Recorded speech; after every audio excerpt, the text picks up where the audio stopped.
Hello everyone, I'm Renown Zero. We are back again talking about two topics in this video today, as it would appear that possibly Ethan Van Sciver settled with Preston Poulter in the Comicsgate trademark infringement suit.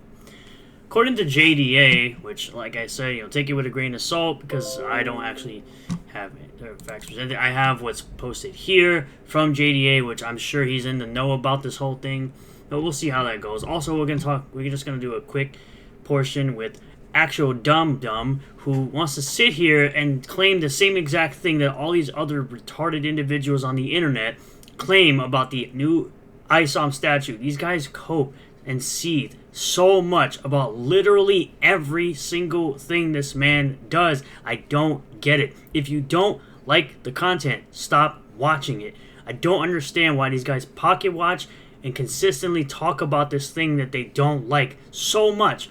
It's like, are you going to continue to talk about this 10 years from now where the Rippaverse is still going? I don't get what is the purpose of your existence if all you do is hate on everything that you don't like. See, me, I can actually put out content that I like. I can actually talk about things that I actually do like on this channel, and people will actually watch it, because it's funny that someone might actually try to bring that up about my channel, but you can go through my channel and you can see that I've talked about things that I do like, and people have watched it. So, breaking: Ethan Van Sciver settled with Preston Poulter in the Comicsgate trademark infringement suit. Preston got paid in a hilarious L for EVS and his Sims. The question is how much. Ethan required an NDA like a chicken, so Preston won't reply. How much did you pay him? Yes, how much did you pay him, EVS, if this is the case? Is this where you as a journalist issue a retraction, avoid getting sued? Post from 3 days ago, obviously. Still, F you! The same clown who tried to tag, the moist back in something that I said, saying that I'm coping. It's like nobody here on this app copes as much as Rippaverse detractors, because literally these guys just consistently talk about the stuff that they hate every single day, and then they sit up there and show themselves to be hypocrites when people like Neurotic, Geeks and Gamers, etc. talk about things that they don't like as well. It is interesting to me how that works. But if you did settle, EVS, remember you said that settling was not winning, so obviously you didn't win if you had decided to settle with the trademark infringement suit with Comicsgate. You can see it all right there. You can see it all there. But it's interesting how much you just sit there and you just constantly post about anything Eric July related, because of course you're over 100 episodes of Trashcast, because you're an absolute failure as a comic pro, a washed up comic pro that you are. You're a failure as a human being. You're failing with your comics. So you're sitting here like, oh yeah, because this person's talking about how Godlike 2 hasn't broke 100k, but I feel like it'll break 100k with the whole FOMO, because John Malin is the type that doesn't do in-demand, although he'll do second chance campaigns, which is basically in-demand without doing in-demand. Horseman! Like, you and Shane, bro. You and Shane are such pathetic individuals. It's not even funny. I did a video yesterday talking about how Shane was talking about how the Sonic and Sonic thing with young Isom. Cyberfrog is a fantastic comic book that collectors and readers love. Bro, Isom sells more on the aftermarket than any of your garbage Cyberfrog books. It's so funny that I have to continue to bring this up. Readers, no one's talking about your books at all. Nobody cares about Cyberfrog. You are taking so long with releasing these books that nobody actually cares.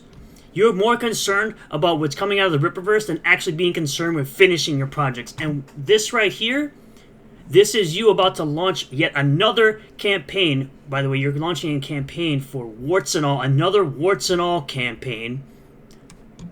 And you haven't even put out Cyberfrog 3. You haven't put out Rainbow the Brute. You haven't put out Dark... I don't even think you finished putting out Dark Harvest, but I could be wrong about that. But I for sure know that you haven't put out Rainbow the Brute.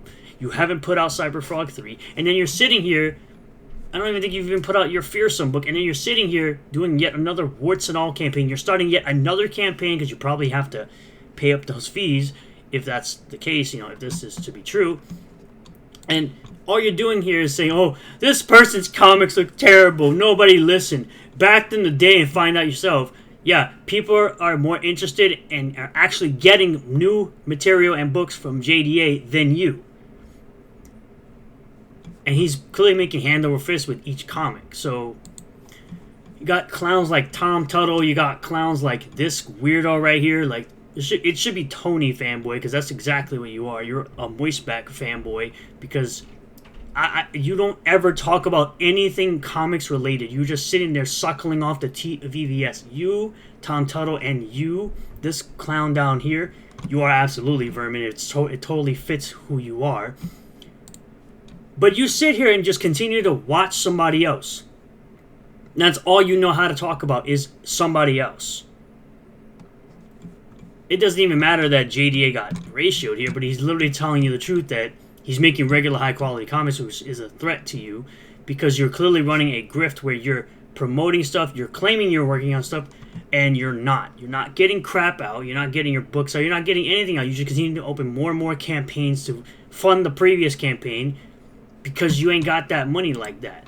Now we got clowns like actual Dumb over here.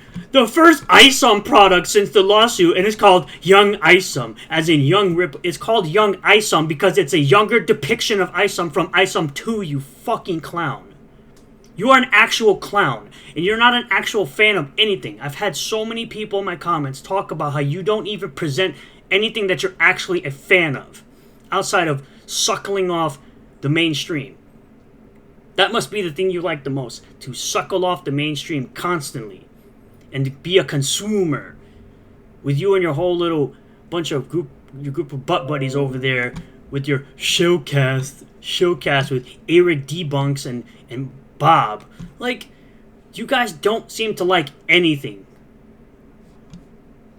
Like, bro, you literally said that it's a self-insert. Does this guy look like Eric July, bro? A self-insert is a character that looks like the person writing the character. You're a clown. You need to learn what a self-insert is. A good example is I Am Not Starfire. That's a perfect example of what a self-insert is. The writer inserted herself as that character in there. It's literally right here, directly from Eric July. Isom's name was not changed to Young Isom. This is simply the name slash theme of the statue because it's a younger depiction. Anybody who's read Isom and Isom 2 would know that, but clowns like you sit up here and talk your bullcrap and you think you know what you're talking about and you don't know anything.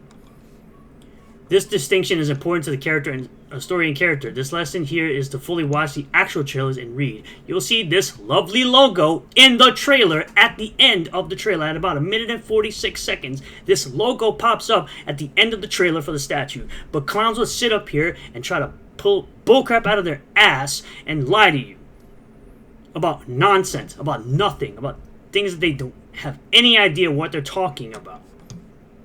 And that's the problem I have with these clowns who sit up here, well, why do you defend Eric July? Because you got clowns like this who have audiences that don't do any type of research. They just sit there and consume what they're told. Just listen to what they're told and just regurgitate and repeat the same garbage coming out of your mouth.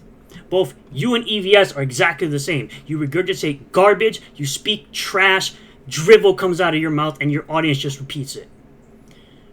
Because your audience has no diversity of thought. Absolutely no diversity of thought. Even your freaking co-hosts have no diversity of thought. My God, bro. Anyway, that's all I got today for this video. Thank you all for checking it out. I appreciate you all for hitting that like button. Comment below if you feel about all this. Subscribe for more content. Hit the bell for notifications. Set the bell to all. That way you'll get a notification anytime I post a new video, go live on this channel. And I'll see you all in the next one. Peace.